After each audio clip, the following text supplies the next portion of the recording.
A Montreal father and his 5-year-old son could be deported as early as Monday, leaving the child's mother in Canada. The mother already has protected status as a refugee, but lawyers say border officials are now removing spouses and kids, even while refugee and residency processes are still ongoing. Ravi Chauhan expected a routine check-in. Instead, officers raised deportation concerns and his son became visibly upset. Advocates warn this could split their family for years, disrupt the boy's schooling and stability, and force a child to grow up without his parents together. Now they're urging the government to set clear protections to stop this from happening. Montreal's transit agency says Quebec's new budget isn't enough to keep the metro running safely. They warn stations are deteriorating, repairs are falling behind, and service disruptions have already happened, like shutdowns tied to water leaks and structural damage. STM says it needs about double the funding, with hundreds of millions more by 2030. Otherwise, the repair backlog could grow fast. Transit advocates add that closing parts of the system while building new stations only adds delays for riders. Now STM is pushing governments to agree on faster, bigger funding.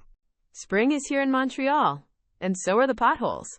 Winter freeze and thaw cycles damage the roads, and emergency patches have to go in fast just to keep streets safe.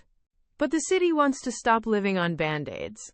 Montreal plans 2 centers of excellence, one for the east and one for the west, so specialized crews can plan repairs year-round and focus on prevention.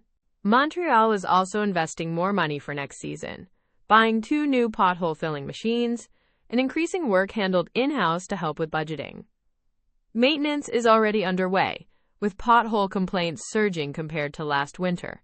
And beyond potholes, the city will resurface key roads and fund major work on Notre Dame Street East. Officials call it a shift in gears, fixing roads before they fall apart. Canada's premiers are clashing over electric vehicles, and it could shake up the auto industry.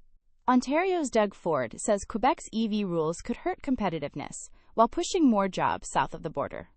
Quebec's Premier François Legault fires back. Quebec adjusted its plan after changing U.S. policies and trade pressures. Instead of aiming for 100% electric sales in 2035, Quebec now targets 90% hybrid or electric, still moving away from new gas cars, but with a softer timeline.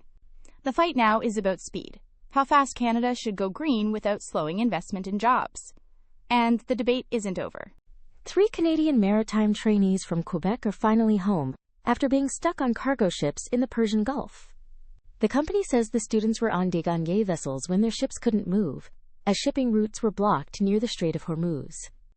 Saudi officials helped arrange their return, and the trainees flew to Europe before continuing to Canada. It's a reminder that tensions in the region can disrupt travel for Canadians, especially around major sea routes. 3 years after a deadly fire in Old Montreal, 7 families are still waiting for answers. One father says he misses his daughter each and every day. The building owner, Emile Benamor, has been arrested and charged. Investigators say the fire was intentionally set, but families believe the bigger questions about safety and oversight haven't been settled fast enough. Many people inside had been staying in illegal rentals, and renters had reportedly warned the building was a, quote, fire trap. For the victims, families, this case feels like a start, not the solution. In court, Benamor entered no plea and was released until his next date. Still, families keep asking, who started it, what went wrong before it happened, and what was overlooked.